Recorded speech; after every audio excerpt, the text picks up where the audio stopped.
Excuse me. Every time I hear somebody recite, I get in tears. I don't speak Arabic. I'm working on it, but every time I hear someone recite, I know it's words. When I do get it interpreted, it already touched my soul without me knowing what he been saying. And every time I hear somebody recite, it just brings me in tears because I know how grateful I am. I know how I've been blessed and how Allah has protected me through so much in my life. So every time I give a chance to talk and give a testimony and walk into Allah's house, it makes me emotional. Because, and I don't mean to just start talking, man, it just makes me emotional because I've been around, I see so many people that need so many people without, and I've been blessed, I've had a great life. Alhamdulillah, I'm just thankful, man. Sorry, I'm just thankful. MashaAllah, MashaAllah. For the record, the more you talk and the less I talk, the better. That's kind of the balance here, right? So thank you for joining us. This is incredibly exciting. I'm going to get the personal stuff out of the way first. Grew up a big fan of yours, but you broke my heart when I was younger. I was an 11-year-old Lakers fan in 2003 when you beat us in 6 games on the way to winning a championship. But we'll touch on the basketball stuff later, inshallah. So Kareem got the intro stuff out of the way. 14-year NBA veteran, mashallah. As you said, Allah subhanahu wa ta'ala blessed you with an amazing career and mashallah, an amazing life. So you announced becoming Muslim earlier this year. I think if you're comfortable with it, sharing with everybody how that came along, the process, and how you got there. So it's been a 7-year process for me. I had a friend who passed a couple years ago. His name was Jibril. And we were together basically every day.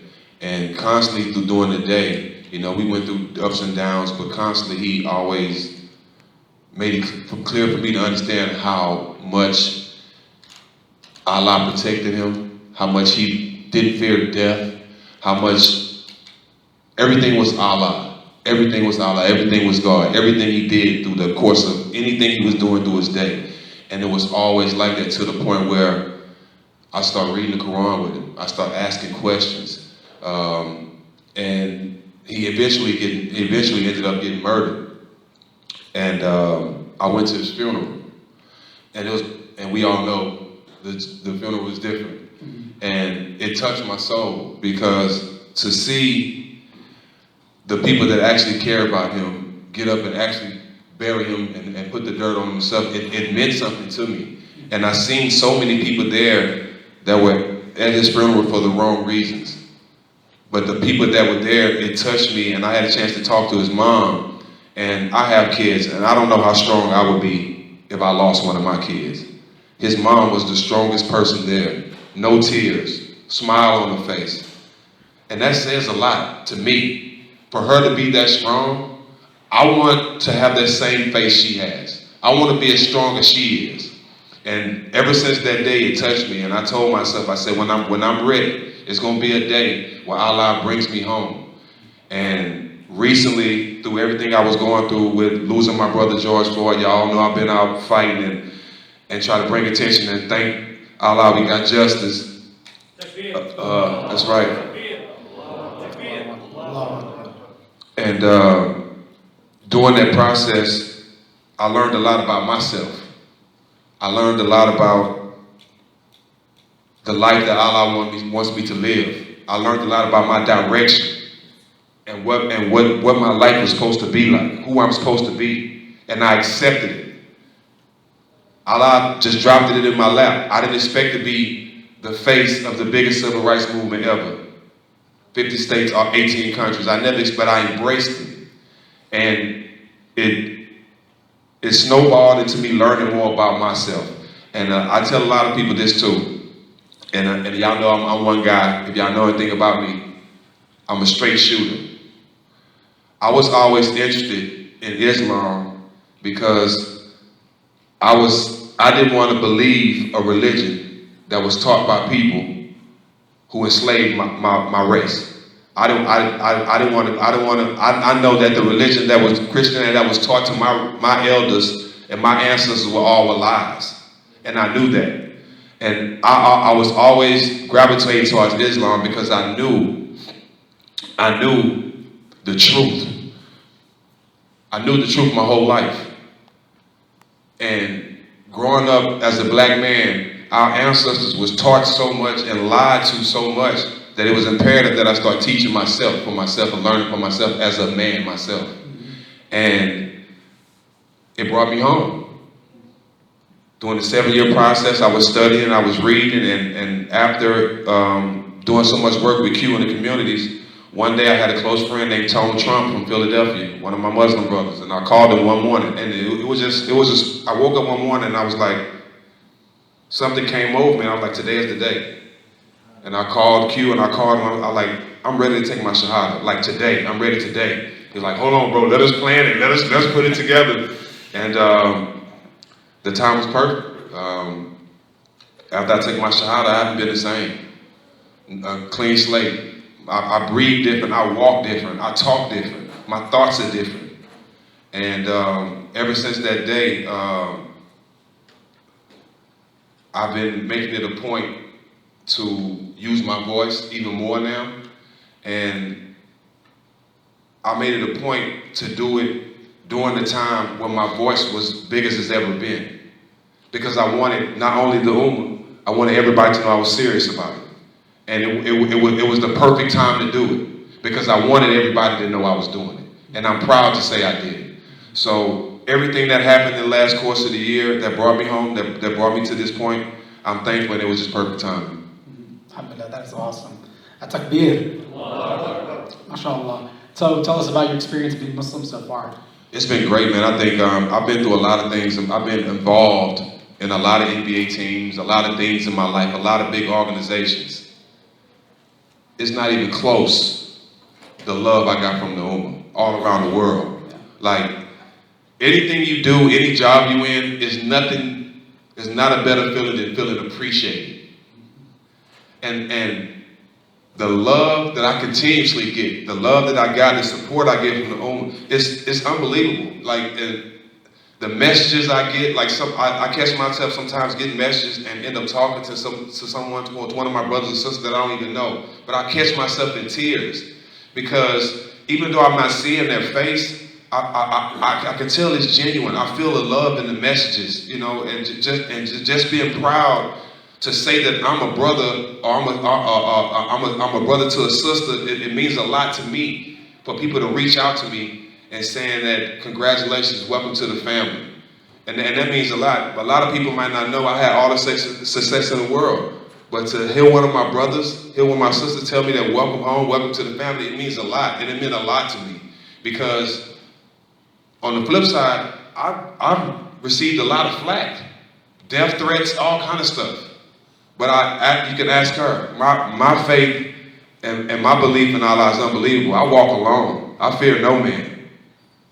And the fact that I'm so open about it, and the love that I'm getting, it makes me want to speak louder. It makes me want to say alhamdulillah loud as I can. And I'm going to continue to do that just because of the love I received. That's awesome. You've been an amazing advocate for the Muslim community so far. And inshallah, you'll continue to be a great advocate. First Ramadan then, right? Yep. How's that been for you? It's awesome, man. I think the first day was crazy. the first day, my body, I just heard noises. My body make noises I've never heard before. That first day, I think my ankles was growling for moving. But in the short time, I think from the first day to now, I can go 2 months if I need to.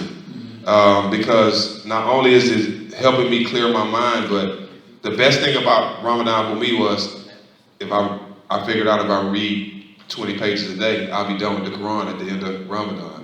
That made me happy. Yeah. That made me happy. I had the Bible my whole life and never read it. So the fact that I'm going to be done with the Quran, my first Ramadan, I'm excited about it. That's awesome. I'm excited. Yeah, that's awesome, mashallah. So your family, you said that you grew up in a Christian family? Yep, I grew up in Port Arthur, Texas. Port Arthur, Texas. Where's that at? That's like an hour outside of Houston and 45 minutes from Louisiana. Okay, that's cool. Right on the Gulf. How did your family react to the news when you told them you became Muslim? Well, I've always been the protector and provider for my family. And one thing about my family, regardless of what I've done, the good and the bad in my life, my heart, they knew my heart was always in the right place. And my biggest relationship with my family is my mom, my sister, my brother, my immediate family. So that's the only support I need. As long as I got Allah, that's the only support I need, my immediate family. And if I say, Mom, Donnie, Bianca, the sky's red outside, they're gonna believe it. So anything that I'm with, my family supports me 110%. And especially it's making me a better man, my mom is really for it. That's awesome. So you talked about kind of what happened with, you called him your brother George Floyd, and how that was almost like a trigger and you finally decided if you become Muslim. So we saw the verdict in the trial this past week, alhamdulillah, guilty on all charges. What's the next step towards a more just and fair society from a racial perspective? Well, we have to take care of each other. I think that's the answer, taking care of each other. Because my brother was murdered a year ago. It's been over 500 police shootings and murders since he was shot. Since his trial started, it's been 3 murders or shootings by police, by people of color, since. So we really didn't do anything. We got justice, but it's a lot of work to be done. And that's the thing. I think a lot of times we have to worry about, instead of getting others to come in and police our communities, we have to police each other. If your heart is in the right place, if you call yourself righteous and you care about the next person, what do you need police for? Like they're making rocket science. It's not rocket science. If we all righteous, if we all loving our neighbor, treating our neighbor like we want to be treated, doing something for the next person that don't benefit you, what we need police for? That's why we have to start taking care of each other, taking care of our own communities, where we don't have to worry about somebody coming from the outside that don't know nobody in our community and expect them to keep the peace. It don't work like that. We have to start taking care of each other, and that's the answer. We can't rely on the government that's shown that they hate all of us. And that's just the true facts.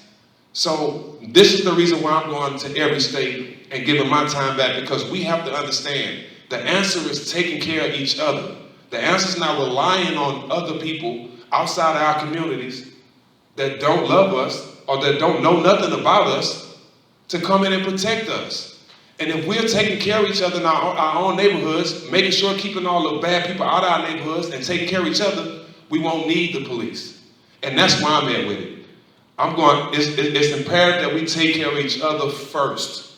Take care of each other first. If you say you're your brother's keeper, be there for your brother. Do something for him that don't benefit you. When you know he's in a bad spot, or you know one of your brothers leading and going in the right direction, put your pride to the side and follow him. Because it's not about who's leading. We all go in the same direction. We all have the same goal. That's equality. That's all of us living under the same roof, loving each other. We all the same people. And when we get to that point, that's the answer to getting equality. That's the answer to justice. That's what peace is. And we don't have that now because we're relying on other people to give us what we already have inside of us. Yeah, I love that answer. I can't tell you how much I love that answer. I think you touched on this a little bit, but what role do you think, you've been a Muslim for a few months now, what role do you think the Muslim community specifically can play in the kind of movement for racial justice across the United States? Well, it's like I said, it's not rocket science. Yeah. If you go to anywhere where it's Muslim brothers and sisters, you're going to see all races. That's the answer. It's no racism. And that's really the answer. We all stand together. We all pray together. That's the answer. As I say, it's not rocket science. People want to make it seem like you have to do this or you have to do that. You have to march. You don't have to do it. You just be a righteous person. Wake up every morning not thinking that you have to go outside your house to get validation from another person to tell you you great. When you wake up in the morning, everything you need in you to be successful, to be great, is in you already. Allah has given us that. So you don't need social media. You don't need nobody outside to tell you that you're already great. And the world has fooled us with that we need somebody else to validate us. You don't. Once you wake up in the morning and pray Fajr, your day is made. You off to a great start. We all know that, and as a Muslim, if we can transfer that to people of all religions and understand how we stand, all races side by side, that's the answer. Yeah, yeah. So you talked about a 7-year journey to Islam. In that journey, did you get an opportunity to speak to any other Muslim NBA players? Yeah, Mahmoud Abdul Rauf is a good friend of mine. Tell us about your relationship with him. Well, we both have the same last name, Jackson. During the time before I actually met him, Shaq had sent him a message telling him that I wanted to meet him, but we never got a chance to meet. So Big 3 happened, and he played in Big 3, and this is a true story. My first time seeing him at Big 3, my first words to him, and he'll tell you, I'm converting real soon. I'm reverting real soon. This is my first words to him, and this was 4 years ago. And during the time of the Big 3, between games, we'll meet up, we'll talk, we'll work out together. And him and Craig Hodges was some guys that I already respected for how they stood in the NBA. See, if you know anything about me, I went against the grain in the NBA the whole time. I spoke up for my teammates when somebody was done wrong. I spoke up. My friend was about to get jumped at a club in Indiana. I put my body in front of him and got hit by a car. Knocked all my teeth out, had plastic surgery with no anesthesia for 2 hours. So I am my brother's keeper, you know, and I say that to say, when I'm talking to Mahmoud, I talk to him every day, and he's just been giving me game and understanding and education for the last 3 years. So he has a big part of where I am today, you know. He's not somebody that's publicly talk about it or say he gave me all the tools that I have now, but I would be naive and wrong to not say that he's a big part of the man I am today. Yeah, he's awesome. He's a pioneer, really, yes. Right? The original Colin Kaepernick almost. Yes. SubhanAllah. I remember watching a documentary about him when I was a kid. Him and Craig Hodges. Yeah, really, really role models and pioneers as amazing Muslim basketball players and amazing human beings. Yes. So other, I got to ask you this. Yes. Kyrie Irving. You cool with Kyrie Irving? That's my little brother. I talk to him every day. I actually talked to him earlier today. All right, we're hearing rumors, He's on the way. He's on the way? He's on the way. He's on the way. He's on the way. He's on the way. I actually got a text from him, I think 4 days ago. And we were actually talking about Ramadan and how he's doing, and he's excited about it, man. He's just happy the place that Allah has him. Yeah. And I'm giving him the confidence to come out with it, to not be shy. As you see now, he's praying on the court now. MashaAllah. Yeah. And it's time. It's time for, especially guys in that light, to stop, to feel like they have to be something that they're not. Right. And that's what Kyrie's at. If I want to pray, if I want to praise Allah in front of the world, I should be able to do that without offending anyone. Mm-hmm. And we're at the point now where we don't care who we offend. Yeah. You know what I'm saying? That's where we at now. That's why most of the players, and it's more NBA players that's going through Ramadan that y'all know. Yeah. It's like 8 or 9 right now that's going through Ramadan, and it's time. It's time. Yeah, that's awesome. I mean, for us growing up, it was Hakeem Olajuwon, Yes. Watching games and seeing him fast. And I got a call from him. Yeah? Tell us about that. That was awesome, man. I got a FaceTime call from him, and he was just basically telling me how happy he was for me. I remember his keywords: follow Islam, don't follow Muslims. Oh, yeah. That was his first words.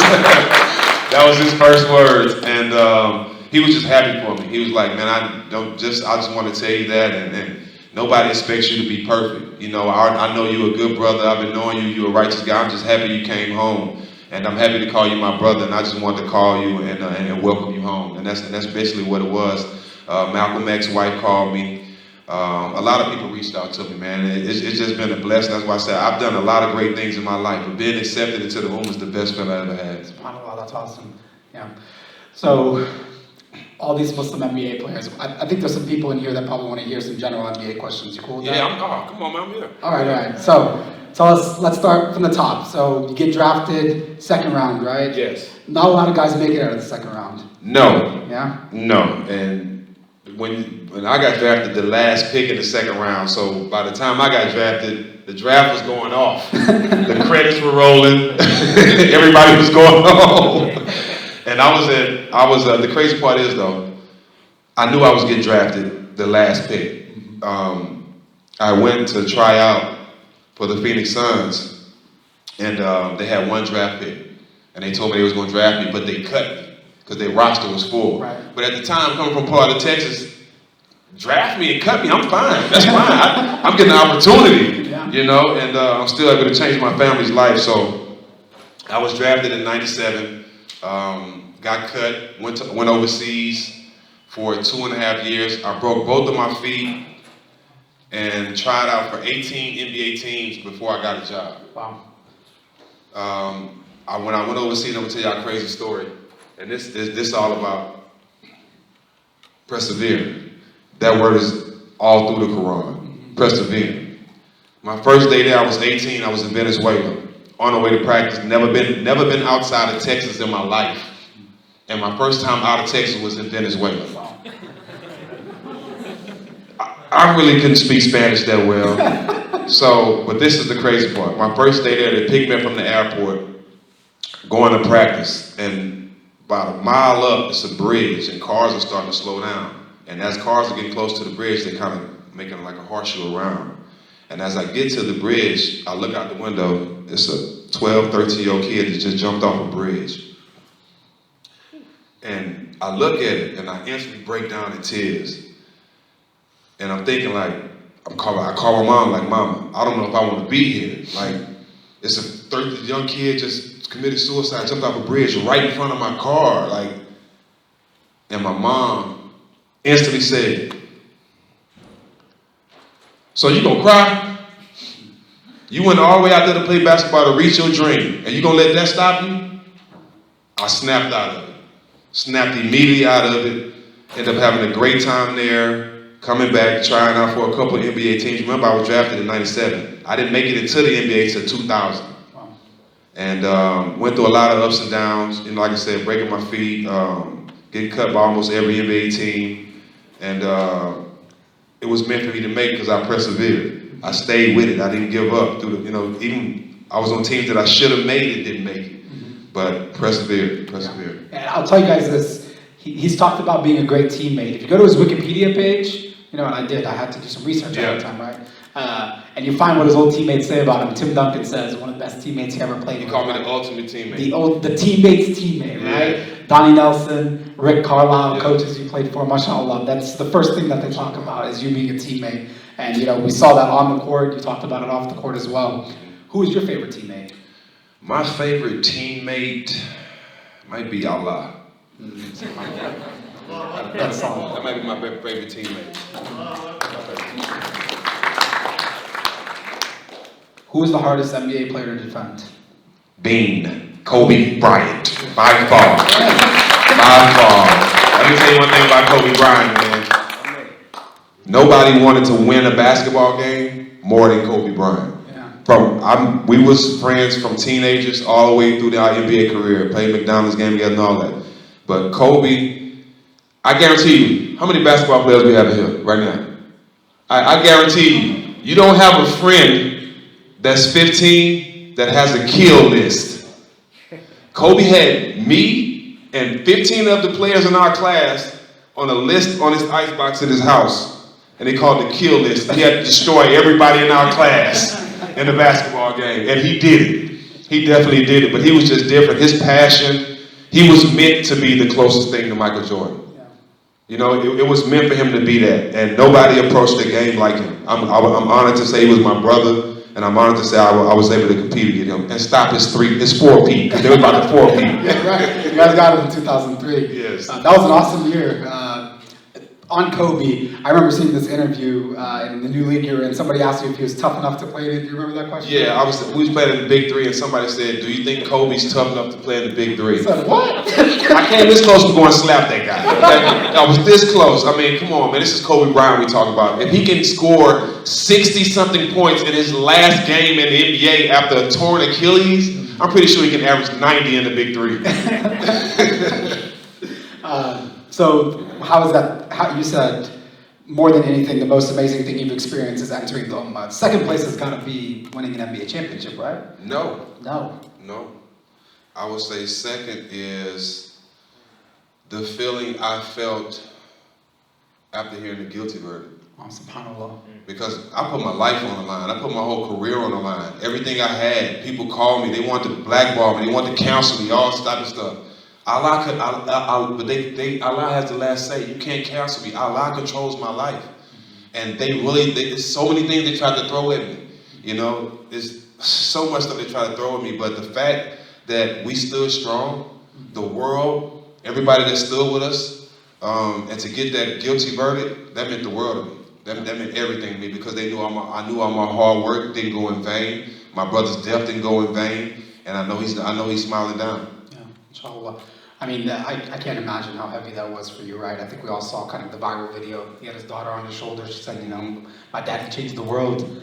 And I think that's an opportunity to capitalize on moving forward. Like you said, I love your answer as far as that may be justice, but we don't have a resolution until police stop killing black people. Exactly. And moving towards that society. But it's just not blacks. Yeah. It's all races. They're killing all races. It's just not. I tell people that all the time. That's why I have a saying: love for all who have love for all. Because I can stand for every race, every nationality. Because I done told every race and every nationality that I love them, and I mean it, and I know I mean it from the bottom of my heart. So I am the person to stand up for every race. But they're killing us all. It's just not black people. Mm-hmm. That's important to share. And that actually reminds me of, you talked about Malcolm X's wife reached out to you. Did you read Malcolm X before becoming Muslim? Yes. What was that experience like? Oh man, somebody I always looked up to. I just think now, with me being a Muslim, I call myself Young Malcolm now. That's what I call myself, Young Malcolm, because of what I'm doing in the community, being a Muslim now, and I'm studying him. I'm studying a lot of things he studied, because he's one person that had the answer to equality. We just didn't listen to him, you know, and a lot of things that he was preaching, a lot of things he was saying are so relevant today. And I think if I pattern my life and the things I'm doing now after anybody, it only can be Malcolm X. Mm-hmm. And you said that he had the answer for peace. What, based on reading Malcolm X, what is that? What is the answer to that? The answer is holding people accountable. You my brother, I love you. But if you don't love me, I'm not going to spend my time showing you I love you. Right. These are all the things he said. I have no problem with standing next to anybody from every race. But if you want to stand by me, just for the sake of standing by me, I don't want you standing by me. I want the love to be real. The same love I'm giving off, I want it to be reciprocated. And it's people on this earth that stand that way. We just got to find them and all come together. And that's basically what he preaches. The answer is here, but it's in us. It's not in everybody else. It's in us to bring us together. And did you read Malcolm X recently, or was that like early on in your 7 years? Actually, I read it twice. Yeah. I read it twice, and I read the biography twice. But I think we learn more from things that we can see than actually hearing. Mm-hmm. You know what I mean? And it's all kind of documentaries out there about Malcolm X that teach you so much that a book can teach you, because you can actually see what he went through. Seeing somebody's tears is easier.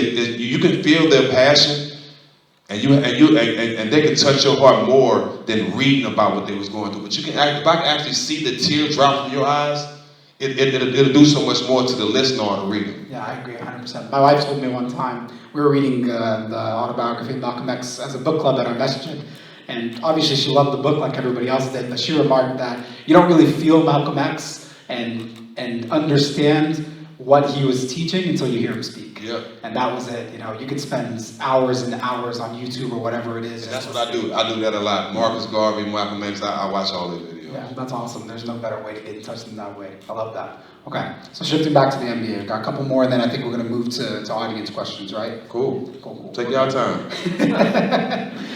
So, 2003 NBA championship with the Spurs. He played for a bunch of other great coaches. Who's the best coach you ever played for? Don Nelson. Don Nelson. The reason why Greg Popovich was like a father figure to me. I needed Greg Popovich at the beginning of my career because him, David Robinson, Tim Duncan, they showed me how to be a professional. I was a young kid, still thinking it was a game, wasn't thinking about saving money, bank accounts and all that stuff. So he taught me how to be a professional. He taught me how to grow into a man and prepare for the NBA. But Don Nelson allowed me to be me. We believe. We believe. The first coach to make me a captain of an NBA team, and he just let me be me. I think Don Nelson gave me the greatest compliment any coach can give you. They asked Don Nelson if he had a chance to name his perfect starting five, who would it be? Out of all the players in the NBA, he said, I just wish I had 5 Stephen Jacksons. And he is the winningest coach in NBA history. So to get that compliment from him, it just means the world. Yeah, that's awesome. And on that same team, you got Baron Davis. Baron Davis, my brother Matt Barnes, Al Harrington. Yeah. And we all still brothers to this day. That's awesome. Yeah. And I read Baron Davis talking about you too, and he said, he got a lot of credit for that stuff, but he was like, if you guys want to know where the heart of this team is, it's Stephen Jackson. Man, and Baron, he gave me a good compliment too that night. And, I make it a point to let people know that I'm there. If I call you my brother, you're gonna know that I'm there for you. You know what I mean? If I call you my brother and I'm in the building where you were supposed to be and you're not there, just know you in that building. You know what I mean? And that's how I've always been. So, talking about being a good teammate, if I'm the boundary here on this question, you can stop me, but Malice at the Palace. Yep. Right. Pistons, Pacers. This was a big part of my childhood. Big part of my life too. I would be a little bigger for you than me. Was that about defending your teammates for you? Yeah, I mean, it's good to talk about it now because when people hear me talk about it, they go back and watch the tape and they replay everything that I'm saying. Yeah. When it first happened, I went in the stands initially. I grabbed Ron. I went initially to grab Ron. I didn't throw a punch. I ran about 20 people, didn't throw one punch. Because my initial reaction was to go get Ron Artest. I didn't have a problem with nobody in the stands. And if y'all didn't know that, I've never been in a fight in the NBA game in my whole career. Not one on the court, not one. So I went to get him. And if you look at the tape, I put my hands on his shoulders to grab him. As soon as I put my hands on his shoulders, somebody threw another beer in his face. Now at that point, if it wasn't in the NBA arena, if it was in the club somewhere, that's assault. In any state, you throw a beer or beverage at anybody, that's assault. But it's not assault to rich black athletes, right? So when that happened, the old Bulldog thing in me kicked in, okay? And I just reached out and I had to hit him because he assaulted my friend. But the whole thing was crazy because if you look at it, all that happened in 3 to 4 minutes. And I ended up getting suspended 30 games, losing $3 million behind one punch, which I don't regret because I was, holding my brother down. But this is the funny part though. So after all that, I'm walking back to the locker room. I sit in my locker, and as I'm taking my socks off, I got blood all down my legs because my adrenaline was pumping, and when I ran into the stands, I was just jumping over the bleachers, so it scratched all my shins. Didn't feel it at the time. Didn't feel it at the time, but I felt it immediately when I saw it. And this is the funny part. So I'm sitting there, right, and I'm trying to get myself together, and Ron Artest leans back. He was like, "Yo, Steve, you think we gonna get in trouble?"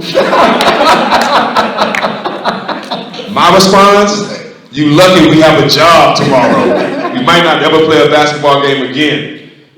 But it was, I think that changed history because the dress code changed. They did a lot of stuff to change the game, but I don't think anybody on my team would have regretted it because we were winning by 15 points. The game was basically over. Yeah. And, Ron had some type of beef with Ben from the previous year. I wasn't on the team, so I didn't know about the beef. And when I heard about it at the free throw line, actually before Ron fouled Ben, if you look at the tape, I ran and I went guarded Ben, so Ron wouldn't foul him. And Ron still came over there and fouled him after I guarded him, so it was meant to happen. Ron was gonna get his foul back one way or another, but I'd rather be in history for something than not be in history for nothing. What Carlisle said? Rick Carlisle, crazy, good question. Rick Carlisle, that's a great question. So this is something that probably never been said. So Rick Carlisle comes in the locker room and all the players were in there. So Mike Brown was assistant coach. Mike Brown had got hit in the mouth in the stands, and he was bleeding. So JL comes in the locker room, and Rick's there. Jermaine O'Neal says, Rick, when we're in a battle like this, tell the coaches not to grab us. Beep, beep, beep, beep, saying all this stuff. So Rick says, my assistant coach got punched in the mouth. How dare you? So now I had to jump in the middle of the coaches fighting my teammates. This is how high the adrenaline was in the locker room. So by that time, I'm breaking them up, and it all calms down to where we get on the bus, and this is how quick Rick turned the switch. He calmed down. He get everybody on the bus. We sit on the bus for like 45 minutes. They don't want to let us out the arena. Rick Carlisle turns into Tupac. He goes out there, kicks the garage door, let us out of here. And he had to get us out of there because it was getting to the point where the fans were coming out, you know, and they could have been throwing stuff at our bus. But if Rick could have threw a punch at somebody that night, he would have. Trust me, he would have. If it makes you feel any better, I watched that as a 13-year-old, and I was on you guys' side. Thanks. Somebody throws a drink at me at school, I'm fighting them, right? So that's just You better. All right, so today's NBA is completely different than the NBA you played in, right? I think Steph Curry, a lot of credit for changing the game. The chef. Yeah, Steph Curry. How many points? Let me tell you funny. So I was on the team when they drafted me. And I asked to get traded from that team when they drafted me because I had no idea he was going to be Steph Curry. So I told him that when we had him on the show, I said, bro, we drafted you. I wanted to get traded because I felt like we was going to suck. We weren't going to be really good. I thought he was going to suck too. I regret it now, though. I wish I would have stayed. But he ended up changing the game. I don't think anyone has changed the game more than him besides Allen Iverson. Them two changed the game. Yeah, absolutely. I mean, it's completely different now. Again, I was on the Steph Curry's a bust. Either he's going to be a bust or his ankle's not going to hold together. And all my friends and my family remind me till this day, didn't you say Steph Curry was going to be a bad player? Proved us all wrong. Right? Well, good for him. So, in today's NBA, in your time, you were a sharpshooter, you know? You were breaking records, most threes in a quarter for, I don't remember which team it was. Golden State. Yeah, Golden State. So I think Steph took that record now, yeah. right? Yeah. 4 years ago. 4 years ago. So, but if you were playing in today's NBA, that's my wife. Hi. If you were playing in today's NBA, how many points a game are you averaging? Oh, man. Today's NBA, where they don't play any defense, they don't touch, it's real soft. I played prison basketball. Okay, so I would say I would keep my average, probably 18, 19. You're not giving yourself enough credit. No, I averaged 15 for a career, but once again, I'm a team player. You know what I'm saying? I've always been. I'm not the guy that will go out there and get all the points all the time. But my average, I'm cool with getting my average. And like you said, they don't play defense now, so I might get 25, 30. Yeah, and you're probably getting 8 or 9 assists too, right? Yeah, and I get 10 points a game for guys being scared of me. So you know what I mean? I don't know why. I'm not a violent guy, but some guys just don't play hard. So you got to take advantage of that. Yeah, absolutely. That's awesome. So I think that's really all the questions I had. We hit about our 45-minute mark. Kadeem, did you want to open up to the audience? Did we lose Kadeem? I think he left. Oh, he must have taken this. Come on, shoot. Let's shoot. Alright, so you came up from Port Arthur, Houston area. So I'm guessing you play high school ball in like the Yep. So who would you say is someone from that area when you were growing up that just didn't make the league, but you really thought like, alright, this dude had game, he could have made it to the league. Oh, it's a couple guys. It was one kid named Emmanuel McElroy. He's from my hometown. He ended up playing overseas. I think the only guy who really had a good chance, he made it. Kendrick Perkins. Yeah, I raised him too. I raised him. He's from Port Arthur, Beaumont area, and also the only other kid that had a lot of promise, and it wasn't in basketball, was Jamal Charles. Hall of Fame running back. So I think the guys from my area who the city protected and who knew that had a chance to be a professional athlete, they made it. A follow-up to that. Yeah. Sorry. I hear NBA players say that a lot. Like, I knew this guy growing up, and they could have made the league, but they didn't. How does somebody get in the league, and what happens to the ones that don't? Opportunity. Yeah. Me and George Floyd, rest in peace, George Floyd, we were the same guys. We were best friends. He was an All-American in football, All-American in basketball. Yeah, he was All-American. And he was one of the best in Texas at the time. And I tell people this story all the time because I made a lot of, my upbringing was the same upbringing. I made a lot of mistakes. I made a lot of mistakes growing up, you know, and being in the streets, being around the neighborhoods and stuff like that. And you only know what you see. I think the biggest difference between a lot of people that grow up in the areas we grow up in is opportunity. We have the talent, we have the smarts, we have the ability. Everybody don't get the opportunity. And I tell people this, if George Floyd would have had, I'll break the story down. A Jewish kid came to my hometown when I was 16. I was playing on the court, a basketball court. It was drugs being sold, gangbanging, all kind of stuff going on in my city. This kid had the guts to come down to my city and pull up on my court during the middle of the day. My neighborhood, white guy pull up with a nice truck, he's the police. I'm automatically thinking he's the cops, all right? So I'm shying away. He was like Steven Jackson. Oh, who told on me? Somebody snitched on me, that's what I'm thinking. He was like, my name is Josh Patterson. I'm like, how old are you? He was like, I'm 16. I'm like, you 16 with a Land Cruiser? He was like, yeah. I'm like, what you? How old were you at the time? I was 16, we're the same age. He was like, I have an AAU team. I want to give you the opportunity to come play on it.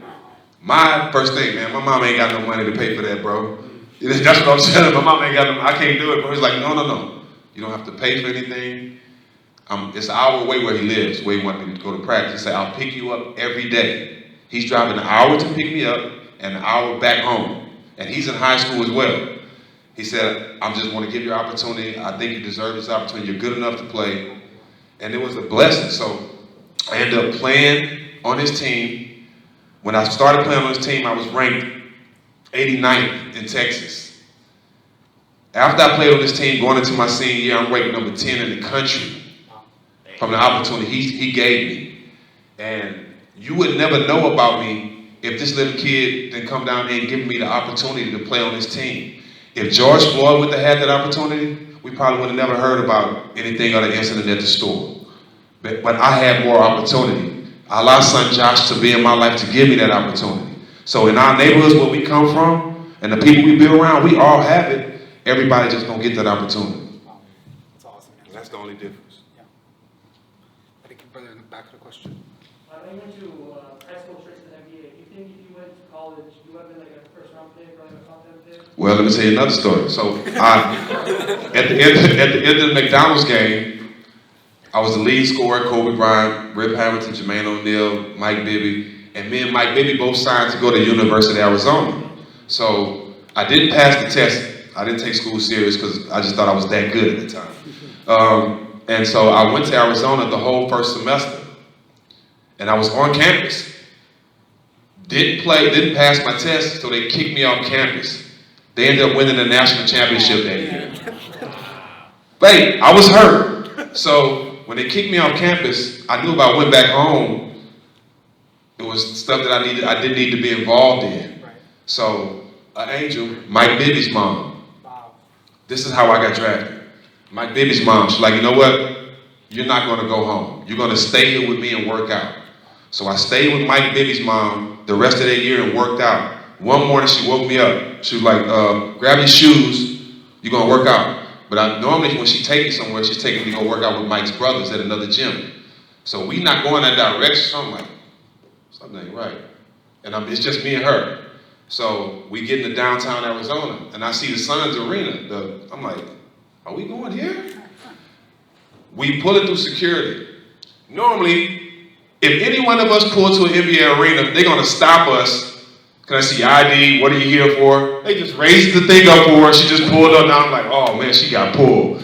So she's like, get your shoes. So when we walk in there, the whole Suns team, Steve Nash, Jason Kidd, they're all in the practice gym. And she had already talked to Danny Ainge. I had no idea. She's like, go out there, put your shoes on, go play. And I'm looking around like, huh? And Danny Ainge's like, go out there and play. I go out there and play, and I'm 18 years old. Ball out. And that's how I got drafted. Mike Bibby's mom. Other opportunity. The opportunity. She didn't want me to go home. She had a good heart. She was my aunt. She was like, no, you're going to stay here. You're going to make it. And she made it happen for me. Well, that's amazing. Other questions? Where would I be without that opportunity? It's like you said. Is that Pastor, the coach of Tech too? Yep, Josh Pastor. Yep, he's at Georgia Tech now, head coach. Wow. So my question, I think by the time you started in the league, was Jordan was His retired. last 2 years. Last 2 years, Yeah. right, with the Wizards, and then I think towards the end of your career is when LeBron kind of took off. Yep. How compared the two? Hey, remember, I'm a Lakers fan. Don't Right. No. I did. You can't really compare Jordan and LeBron. I think LeBron is the first of his kind. If you have to compare LeBron to anybody, he's an athletic Magic Johnson. If you want to talk about Jordan, you can't talk about Jordan without talking about Kobe. I mean, that's the, even MJ has said it. If I play one-on-one with any all NBA players, I'll beat them all. But I might not beat Kobe because he know all my moves. That's what MJ said. So he's the closest one, but LeBron stands on his own. I think what I love about LeBron more than just basketball, as basketball players and the areas we come from, when we become successful, we want to bring our whole hood with us. We want to bring all our friends with us. But with no blueprint on how to make everybody successful, with no blueprint on how to put everybody in the right position so they're not dependent on you. LeBron was the first in NBA history to master it. Rich, Mav, all his guys are owners of $1 million companies. And they're all standing on their own. And he put all of them in position. And I would say this as an NBA player, I respect LeBron because he's the only one in my life, and I know millions of NBA players, to get it right. He's the only one to get it right. Look what they're doing in the communities. The only one to get it right. Yeah, wow, that's awesome. And that's why I separate him from everybody else. I had a question. Can Good. you talk to us a little about the opportunity with Big Three and how that went? Say it again? The opportunity with Big Three, how that went, how that came about, and Yes. I have to pat myself on the back because I'm a big reason why that happened. So Ice Cube and Jeff had an opportunity to come up with a league because a lot of Cube favorite players that he loved watching was retiring from basketball, but they wasn't done playing basketball. The NBA kind of pushed them out. They wanted to go younger. So he wanted to still see his favorite players play. And they came up with the Big Three League, and in Vegas, the first year, he did like a combine. And nobody knew how this league was going to be. A lot of guys were thinking they was going to come in and get a check, show up out of shape, And so we did like a scrimmage game in Vegas. I showed up. Now, if y'all know about me, I go 110% when it comes to basketball. I'm willing to die to win a game. So everybody else was just showing up, going through the motions. I showed up full sweat. I had been working out. I showed up in game mode. And I went out there, and the way I started playing the game, everybody was looking like, hold up. We got to take this serious. To the point where guys start working out and guys start taking the league serious to where I'm going on our 4th year. But I say that to say I got a text message from Ice Cube after the 2nd year. And the message was, this league would not be what it is if you didn't approach it the way you approached it. He said you forced everybody to take this game serious just as they would take the NBA. And that meant the world to me. So I am a part owner of that league. And it's a blessing because not only are we giving guys to continue to play the game, but it's a lot of guys that didn't do right with their money in the NBA. We're giving them another opportunity to get it right. So, it's just good for the game of basketball. It's good for people that want to see guys like Jamal Crawford and Nate Robinson play. They still have a lot of fans. And I thank you because it's an outlet for NBA players. You know what I mean? A lot of guys, after they're done playing, they just throw you away. But Cube is giving guys a chance to coach, a chance to be GMs on their own teams. He's giving players, it's the players' league. And I think a lot of the guys appreciate him opening that for us. CBS this year on Saturdays. In light of sort of these racial and social issues that have really grasped the nation's attention over the past 5 to 10 years, even though these have been issues that have been afflicting our country for quite some time, we've seen leagues like the NBA and other leagues sort of step up in terms of putting out narratives that promote racial equality, listening to the players. I mean, what's your assessment of how these leagues are doing in terms of, centering these issues? Although they have a job to do, which is provide entertaining basketball to fans, they're also sort of trying to incorporate, responsible social messaging. What's your assessment in terms of how they're doing it? Are they going far enough? And what's the role of industry in sort of helping? Can you compare NBA to NFL as well? Yeah, good questions. Me personally, when before this season started, I don't know if you saw it, I said they shouldn't have played. The only way to get their attention is take the money. Kyrie said the same thing. You know what I mean? But that came from me. We on the same page. We talk every day. And, and I convinced him not to play. Because, as you see, and this is exactly what I told him. I said, y'all go play basketball. They still killing us. They still, it's nothing. The only way things will stop and you will really get, if y'all shut the game down. All sports. And I just don't want it to get to the point where it has to hit an athlete's doorstep for him to take it serious. Like, don't wait till it's one of your family before you take it serious. And I think if sports stopped, yeah, we would be antsy. We got Xboxes and PlayStations. We'll be all right. We'll be all right. But what the world needs is to stop everything and focus on what's important. And that was just my take on it. The NFL, I got 3 letters for them. TUH, tough. Because they do stuff to benefit the league. It's not genuine. It's not genuine at all. And it's self-explanatory. The way they did Kaepernick, it's not genuine. You wait till the world praise him, or you wait till everything you said about him and the things he was standing for are relevant to you now. Now you see it. Now you want to apologize. But when you come out, when the NFL came out and apologized, they apologized to everybody else but Colin. They didn't apologize to him. If you look at the apology, they apologized to all their sponsors, to everybody around the game. The apology should have been to one person, Colin Kaepernick, and they didn't do that. So I'm glad I don't play in the NFL because they move by a whole different set of rules. The NBA did do what they could do, but you can always do more. Yeah, you're a straight shooter. What do you think about the NFL's partnership with Jay-Z as sort of like an advisor towards? That's a tough one because, with not knowing exactly what was Jay-Z's MO, what I do know, factual, is he's done so much for the community. He's done so much for so many people. He's saved so many rap artists that I know that were drowning. So I only speak on what I know, and I hope that deal with the NFL is genuine. But me knowing Jay-Z, he's a stand-up guy. He's a stand-up guy. To your point on the NBA and players, you said it was a players' league earlier, and that they had that power. To your point, when they didn't play the games that night, look at the way the world responded, so much so that former President Obama called the players and said, "Hey, you should resume playing." And see, now I have to say this: that bothered me. Yeah, that bothered me that Obama did that. I'm with you. You know what I mean? Because it's a million things you can step in and voice your opinion, but you rather stand up and voice your opinion when they're protesting or when they're doing something for the betterment of the whole country, and you saying they should go back and play. That's kind of telling me that you don't understand what they're not playing for. Yeah. For you to step in at that time, you know your voice. You know how big your voice is. You know what you say 9 out of 10 times they're gonna go with it. Yeah, absolutely. Me, I wouldn't have. Yeah. You know what I mean? But the fact that Obama stepped in and tried to basically put a battery in the players back to play, I kind of lost respect for him.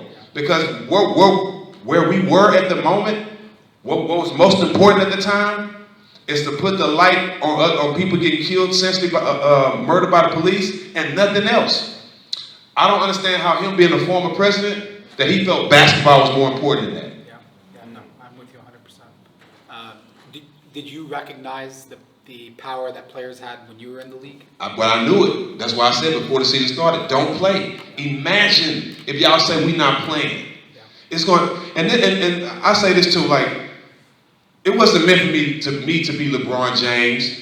It wasn't meant for me to be Bill Gates. Because if I had Bill Gates money, nobody would be broke. Nobody would be poor. Everybody would have. You know what I'm saying? If I had his money. And if I was LeBron James, I would use that power because LeBron James had the power to walk in all those NBA teams and say, look, we not playing. He had the power. And that's why I say guys like me would never have that type of power because I would have walked in all those locker rooms. We're not playing until something is changed, until these laws are changed because at the end of the day, and like I said, it's not rocket science, the Constitution we live by, when it was written, but the people that was writing it had slaves outside. So how is that benefiting us? How is that for the betterment of us? It's not. We need a whole new Constitution. And the only way we're going to get a whole new Constitution is that we all stand together. We all boycott. No games, no entertainment, no nothing until we get what we deserve. And it'll never be that. We'll never get to that point because we fight each other. It's too many people worrying about being at the top. It's too many people worrying about getting credit for doing this, doing that. That's one reason why I didn't go to the trial with George Floyd. It's too many people around trying to get attention off a man's death. I put my life on the line, but I don't want no attention because I did it for the right reasons. I did it for justice for my brother. And that's the main people I was asking, why you wasn't there? Because I don't want to be around the fake love. You know what I mean? Everything I do is from the heart and it's genuine. And that's how I always stand.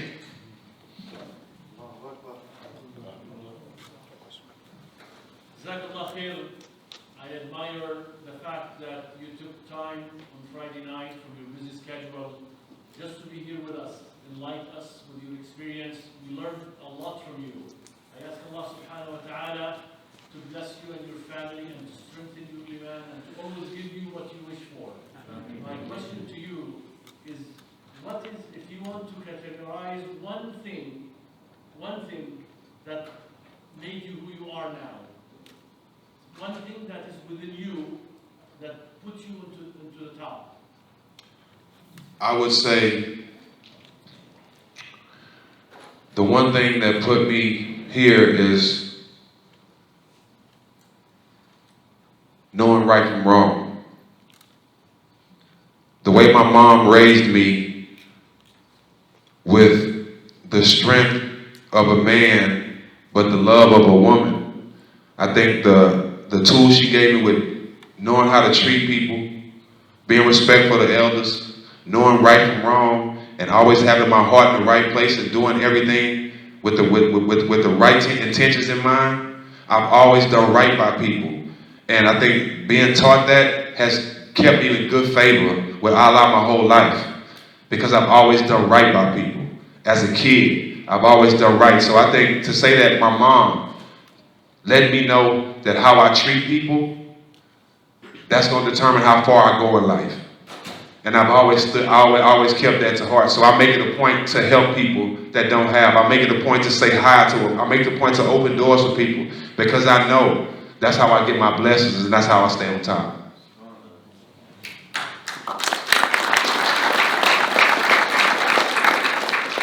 When you talked about, George Floyd, how he passed away, you talked about your journey in Islam and, resulted on death of a family member. Do you think of death every single day? And if so, how does that affect you day to day? You know what? I actually don't. I'm actually looking forward to it because I know where I'm going. I got a seat waiting for me. I know one thing. I think it's the reason why, even more now since I've been a Muslim, I know where I'm going, and I know when it's time for my day of judgment, I'm not getting judged for what you did. I'm gonna get judged for my actions, for what I've done and how I live my life. And I know that, and I'm happy with that. So I don't fear death. I'm looking forward to it because I know I live my life in a righteous way. Inshallah. You had a great career. I was, like our brother, I was reviewing your whole career on Wikipedia and going through your stat lines and stuff. I saw after that championship in 2003, you had some contract dispute, and then you ended up going to the Hawks, I believe. Do you wish you had stuck around with the Spurs and won more championships? Well, one thing about it, us as men, we have to know our worth. So our queens in the back, we have to know your worth. Nobody should be able to tell you your worth. I was the second leading scorer on that team. Hit all the big shots to win that championship. For them to devalue me, I wasn't going to sit there and let them tell me what I was worth. So I had enough courage in Allah and courage in myself to go to Atlanta on a bad team and prove myself again. I did that, finished 8th scoring in the NBA, and ended up getting my big contract after that. So I bet it on myself, you know, and I don't regret that. I wouldn't dare let them underpay me just to pay somebody else because they like him more. You know what I mean? I didn't like that. So I bet on myself, went to Atlanta, and it worked out. So now that you're like removed from the league and stuff, I'm sure you have like quite a few posters in your career, like dunking on people. Man, don't make me lie, man. I wasn't a dunker. I was a shooter. There's gotta be a few that you have. Oh yeah, I got some people. You got some hanging up in the house now. Yes, sir. Yes, sir. I think I wasn't a real dunker, but I tell you this, and this is probably my most famous dunk. I was the first person to welcome Yao Ming to the league. Yeah. I was the first person to dunk on Yao Ming in the NBA, so that's probably my most famous one. Got a lot of Rocket fans here. Yeah. Nice. Who are the toughest defenders you want to get? Ron Artest. He was a mean one. I think Caron Butler. Caron Butler played good defense too, but Ron Artest was the guy. He was the guy. I mean, he could guard any position on the court. Good hands, strong. Like Ron is the best defender I've ever played against by far. Did you have to go against Bruce Bowen in practice? Yeah, but Ron and Bruce are different. Bruce is a clean, dirty. I don't know if that makes sense. He plays the game the right way, but the way he plays it is dirty. You know what I mean? He's one of the best defenders ever. I really didn't have problems with Bruce because he's one of those guys. He's good when you're out on the wing. I just posted him up and put him in the basket. There you go. What was the best shut the gym down moment you've seen as a player that you've done or like someone else has done? I know Baron Davis would be out there, but yeah. I think, I was in a tournament in Louisiana, and my younger brother's the same size as me. And when I talk about opportunity, my brother should be in the NBA too. But my brother decided to get married and build a family. You know what I mean? And I look up to my brother because everything he's done in his life, I give up all the success to be who he is. Great father, you know what I mean? Working man, like, that's the life I wanted. I give up all this to be that, you know? And we were playing in a tournament in Louisiana. And it was a big game. It was like the game before the championship game. And there was other NBA players on the other team. I shoot a three-pointer. It was like a minute left. I shoot a three-pointer, and it rattles off and pops up. And my brother jumps up. This is no lie. Left hand is over the square. He grabs it with his right hand and throws it in. Boom, and dunks it.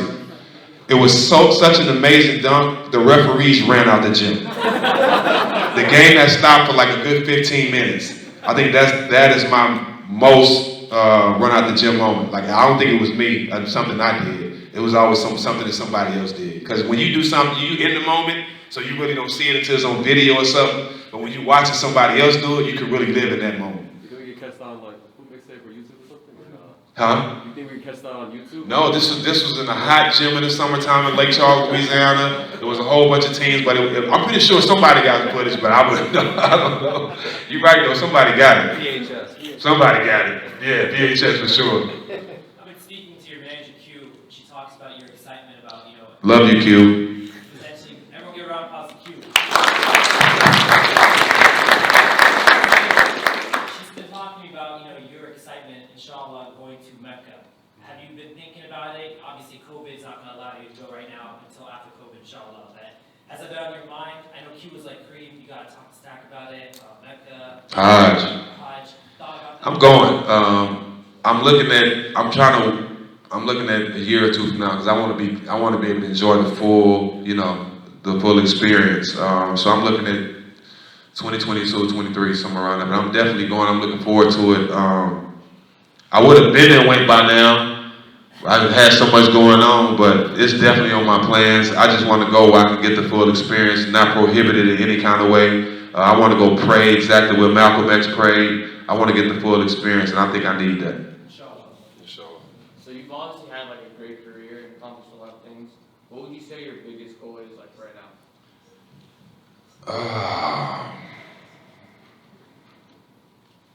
I think not only being a father, but being the face of the biggest civil rights movement in the history. I think that's my biggest accomplishment, because I'm being selfless. I'm doing something that's not just about me.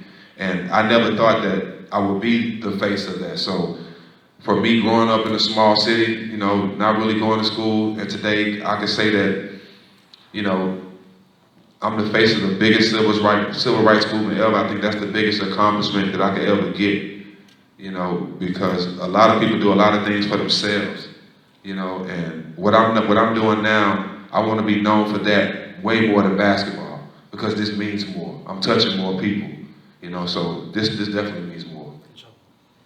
We have time for 2 more questions. I think this brother right here. Him too. He had his hand up for a second. Go ahead. If you could have an all-time starting 5 for NBA, what would it be? I wouldn't be on it. I would go LeBron is my point guard, Jordan at my 2, Kobe at my 3, Tim Duncan at my 4, Shaq at the 5. That's tough. I don't think I'll lose too many games. What would you say were your 3 favorite places to play? 3 favorite places to play? Houston for sure, because that was close to home. The Garden, Madison Square Garden. I love playing in the Garden. And y'all, this might trick y'all, but Sacramento, and let me tell you why. The rim's about 8.5 feet. So when I dunk, it looked like I really can jump. So for some reason, Sacramento rims look real, real low, and I always like playing there because it made me feel like I could really jump. Yeah, question. Last question. Yeah, so on the topic of our current civil rights movement, like I know that in the future there'll be like progresses, but there could potentially be like negative setbacks. So how would you continue to persevere in these occurrences? Well, I think when you know you have to be the voice for other people, that keeps you going along. When you know that there's so many people that need, there's so many people that's crying out for help, there's so many people that want to see an NBA player come to their neighborhood and show them that we care, the work will never stop, because it's always somebody in need. And that should motivate you itself, especially, you know, since I've been reading and being a Muslim, it's imperative that we do random acts of kindness. It's imperative that we take care of the people. So it's so much work that needs to be done. There's always going to be somebody that needs a helping hand. There's going to always be work to do. So I don't think the work will ever be done. Can we hear from the ladies, the queens in the building? Yeah, go for it. Any questions from the queens? I didn't want to leave y'all out. You got a question? Oh, no. Okay, all right. I just want to give y'all that respect. You know, I don't want to leave y'all out. Love y'all.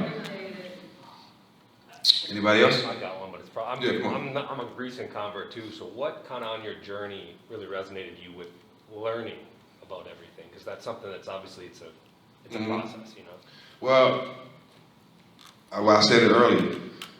Follow Islam, don't follow Muslims. So I read a lot. I read. Q will tell you, that's all I do, you know, and it's best to educate yourself. 2 things that I was taught. It's good to read for yourself, but it's also good to be around your brothers, you know, because experience is the best teacher. So reading when you're alone, but being around your brothers is the best way to grow in Islam, from what I was taught. So but you talked about, from friends you knew, that's the reason you became Muslim. Dave Yes. Chappelle had that interview recently. He said that he learned Islam from the guys at the restaurant in his community, subhanAllah. Like, no, take your Islam from Muslims, but if you are around the right people, Right. we're showing you an example and things like that. It's Right. the best way to learn. Right. All right. I'm sorry, one last one. All right, last question, guys. I think, you know, now seeing a lot of like the young NBA players showing a lot of interest in Islam, you know. Do you find like, not necessarily responsibility, but are you taking like maybe some actions, like reaching out to these guys and just saying like, I'm the face. I want to be the face. I want to bring as many of them in as I can. That's my job. We're taught to do that. You know, I want for my brother what I want for myself. So why wouldn't I? You know, that's just the way it is. And we want to create our own narrative. It's the days of going with their narrative and going things the way that they want it to go. The days are over. We're living our lives the way we want to be, and we're out front with it. You know what I mean? And that's how it should be. She had a question, though. She did raise her hand. Aside from like people that you knew personally, what other Muslim influences did you like refer to or look up to? Good question. Well, I know a lot of people. Okay, I just know a lot of people. But it's been rappers and basketball players mainly. I think the only Muslim that I had a chance to talk to that really touched me was the minister, Minister Farrakhan. I got a chance to go sit down and talk to him, and one thing that I got from him was the key words he told me, like, you can't die on me. He's like, you mean too much to this world, what you're doing, and the people you're touching and what you stand for. He's like, you mean a lot to this world. And I think to be able to talk, the reason why I respect him, and I always speak on him, because there's only one person I know in this world that dedicated their whole life to the betterment of black people. I may not agree with a lot of things he say, but I know he cares about equality. That's why I respect him, man. And talking to him, talking to Mahmoud, you know, it's always been either an entertainer or a celebrity. But my friend that I told you that passed, I talked to him more than any Muslim ever in the world. But my friend, he didn't live a righteous life at all. That's why his life was taken from him. But I can sit up here and say, nobody loved Allah more than him. And he, like I said, he wasn't perfect, but the love and the passion he had for Allah was unbelievable. And that stuck with me. His words, the conversations with him, us reading the Quran at 5 in the morning while he's inebriated, but we still reading the Quran. Like, those times I hold dearly, and those times are the times that I can say actually pushed me closer to Islam. May Allah accept him in the paradise. Can I ask one more follow-up? Yes. You good? Now, I mean, do you have like, if you could choose one book or maybe a couple books off the top of your head that you would recommend reading? I mean, I personally love reading. I think it's a really awesome way to learn. But what would those be? Well, I only can be real. I'm reading right now How to Be a New Muslim. That's what I'm reading. So I'm still learning my prayers. You know what I'm saying? I'm not afraid to say it. I'm still at the beginning stages, you know. But I do know my prayer by heart now. I can say that in Arabic. Yeah, I love that. So, I'm reading a lot of beginners books, but most of my day is spent reading the Quran. Where do you live? In San Antonio, Austin? I live in Atlanta, Georgia. Atlanta, Georgia. Yes, sir. All right, big round of applause for our brother Stephen Jackson.